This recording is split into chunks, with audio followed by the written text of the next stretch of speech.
दोस्तों वीजा लगने के कितने दिनों के बाद फ्लाइट हो जाता है, आज के वीडियो में आपको हम बताने वाले हैं। बहुत ऐसे लोग हैं कि जो लोग सवाल कर रहे हैं कि वीजा लगने के कितने दिनों के बाद फ्लाइट होता है। तो आज सारे चीजों का डाउट आप लोग का क्लियर हो जाएगा और आपको आज समझ में भी आ जाएगा कि वीजा जब लग गया है तो और कितने दिनों के बाद हमारा फ्लाइट होने वाला है। चलिए हम वीडियो को स्टार्ट करते हैं। हमारे यूट्यूब चैनल पे अगर आप लोग पहली दफा होंगे तो हमारे यूट्यूब चैनल को जरूर सब्सक्राइब कर लीजिएगा, क्योंकि इसी तरीके का इंफॉर्मेटिव वीडियो हमेशा हमारे यूट्यूब चैनल पे आता रहता है। सबसे पहले हम लोग बात कर लेते हैं कि अगर आपका वीजा लगा है तो ये दो तीन कैटेगरी पे यानी कि दो तीन चीज पे डिपेंड करता है कि आपका फ्लाइट जल्दी होगा या फ्लाइट में डिले होगा। वो डिपेंड करता है सबसे पहले कि आपके पासपोर्ट पे, कि आपका जो पासपोर्ट है वो कौन सा पासपोर्ट है, यानी कि ईसीएनआर पासपोर्ट है या ईसीआर पासपोर्ट है। दो तरह का पासपोर्ट होता है, शायद आप लोगों को पता होगा, अगर नहीं पता है तो आज जान लीजिए कि जो अगर आपका पासपोर्ट ईसीआर पासपोर्ट होगा, ईसीआर का मतलब होता है इमिग्रेशन चेक रिक्वायर्ड। ये पासपोर्ट उन लोगों के लिए बनाया जाता है कि जो लोग किसी दूसरे देश में अगर काम करने के लिए जाने वाले हैं, ठीक है, तो काम करने के लिए अगर जाने वाले हैं किसी कंपनी का, अगर आपके पास वीजा है तो जाने से पहले आपका पासपोर्ट को इमिग्रेशन किया जाता है। इंडिया गवर्नमेंट उसको इमिग्रेट करती है, उसके बाद से ही आपका फ्लाइट का टिकट होगा, उसके बाद ही आपका फ्लाइट होगा। अगर आपका पासपोर्ट ईसीआर है तो आप अपने पासपोर्ट को ओपन करके देख लीजिएगा। दूसरा होता है ईसीएनआर पासपोर्ट। इसका मतलब होता है इमिग्रेशन चेक नॉट रिक्वायर्ड। इसका मतलब ये हो गया कि इमिग्रेशन कराने की जरूरत नहीं है। अगर आपका वीजा मिल चुका है या कोई बंदा वीजा अगर आपको दे दिया है तो जस्ट आपको सिर्फ फ्लाइट का टिकट चाहिए, उसके बाद फ्लाइट हो सकता है। उसके बाद डिपेंड करता है, बहुत ऐसे लोग होते हैं कि जो लोग टूरिस्ट से एम्प्लॉयमेंट में जाते हैं, जैसे कि आप लोगों ने देखा होगा दुबई का जो फ्लाइट हो रहा है आजकल, कि सबसे ज्यादा लोगों को विजिट वीजा दिया जा रहा है। विजिट टू एम्प्लॉयमेंट लोग बोलते हैं, लेकिन विजिट टू एम्प्लॉयमेंट पे बहुत लोग जाकर वहां पे फंस भी जाते हैं। अगर आपका वीजा विजिट वीजा है तो इमिग्रेशन कराने की जरूरत नहीं है। समझ रहे बात को? इमिग्रेशन उन्हीं लोगों का होता है कि जो लोग किसी कंपनी में काम करने के लिए जाने वाले हैं और उनके पास कंपनी का वीजा है।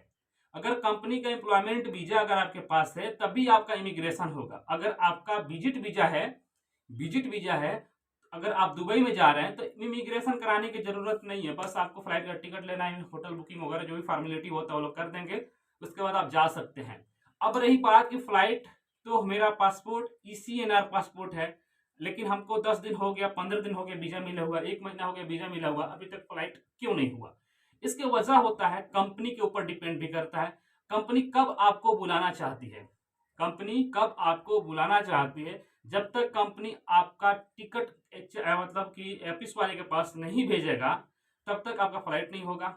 और समटाइम्स होता है दो, यानी कि जो ऑफिस वाला सा वीजा लगाया है, जो ऑफिस आपका वीजा लगवाया है उससे और कंपनी से दोनों के अंदर ताल्लुकात हुआ रहता है। ठीक है, कि अगर हम आपको वीजा दे रहे हैं तो कंपनी वाला टिकट देगा या ऑफिस वाला टिकट देगा। समटाइम्स होता है कंपनी वाला टिकट देता है, मोस्टली कंपनी वाला ही टिकट देता है।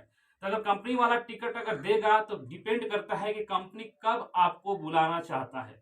यानी कि हो सकता है कि जो प्रोजेक्ट उसको मिला है उस प्रोजेक्ट में थोड़ा डिले हो, थोड़ा 2 महीने 1 महीने के बाद स्टार्ट काम होने वाला है। हो सकता है प्रोजेक्ट तो रनिंग में है लेकिन एकोमोडेशन, यानी कि जो भी लोग जाते हैं तो उनके लिए कम से कम एक रूम में 4 बंदे को रखा जाता है, उस रूम में एसी वगैरह सारा चीज रहता है, तो रूम का कमरा का भी व्यवस्था करना पड़ता है, बेड वगैरह का भी व्यवस्था करना पड़ता है। इसमें अगर डिले है तो कंपनी आपका फ्लाइट में थोड़ा सा डिले कर सकता है। ये सारे चीज रहता है। अगर कंपनी के पास अर्जेंट काम है तो वीजा जिस दिन लगता है दूसरे तीसरे दिन उसका फ्लाइट का टिकट आ जाता है, ऐसा होता है। समटाइम्स क्या होता है कि टिकट का जो रेट रहता है वो टिकट का रेट हाई हो जाता है, यानी कि जो टिकट 15-20 हजार का मिलता था वो आज के डेट में 45 हजार का मिल रहा है। इस वक्त टिकट कंपनी वाला नहीं बाई करता है क्योंकि उसको ज्यादा नुकसान है।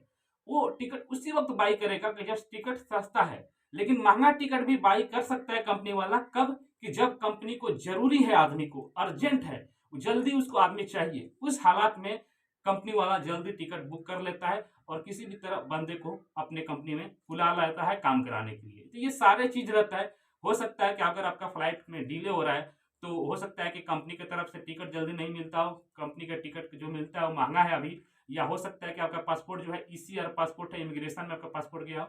सारे चीज समझ में आ गया होगा। अच्छा लगा तो लाइक कीजिएगा, चैनल को सब्सक्राइब कीजिएगा। कोई भी तरह का डाउट है तो कमेंट कीजिए, जवाब देने का पूरा हम कोशिश करेंगे। Thank you so much for watching my video.